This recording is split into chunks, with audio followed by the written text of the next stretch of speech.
చేసి దబాయిస్తే అది నిజమవుతుందని చంద్రబాబు నాయుడు అనుకుంటే అది ఆయన భ్రమే.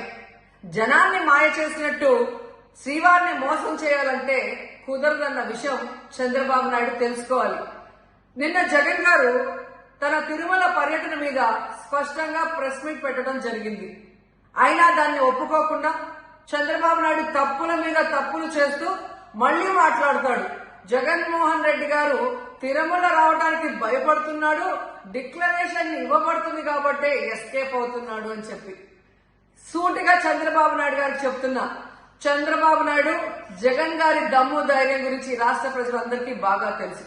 నిన్న కూడా ఆయన భయపడేవాడైతే అంత స్పష్టంగా ప్రెస్ మీట్ పెట్టి ఏ విధంగా తన మతం మానవత్వం, తను ఏ విధంగా బైబిల్ చదువుతారు, బయటకు వచ్చినప్పుడు హిందువుల మనోభిప్రాయాల్ని గౌరవించి గుళ్లకు వచ్చి పూజలు చేస్తారు, అలాగే మసీదులకు వెళ్లి ఎలా పూజలు చేస్తారు, అలాగే సిక్కుల్ని గౌరవించి ఎలా వాళ్ళ పూజలు చేస్తారో చెప్పడం జరిగింది.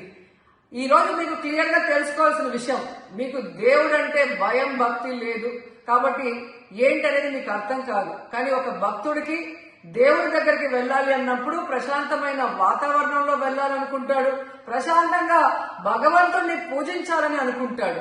కానీ ఈ రోజు మీరు జగన్మోహన్ రెడ్డి గారు తిరుమలకు వస్తారని అనౌన్స్ చేసిన దగ్గర నుంచి బీజేపీలో కొందరు, జనసేన, తెలుగుదేశం పార్టీ ఎలా అలజడి సృష్టిస్తున్నారో అందరూ కూడా గమనిస్తున్నారు.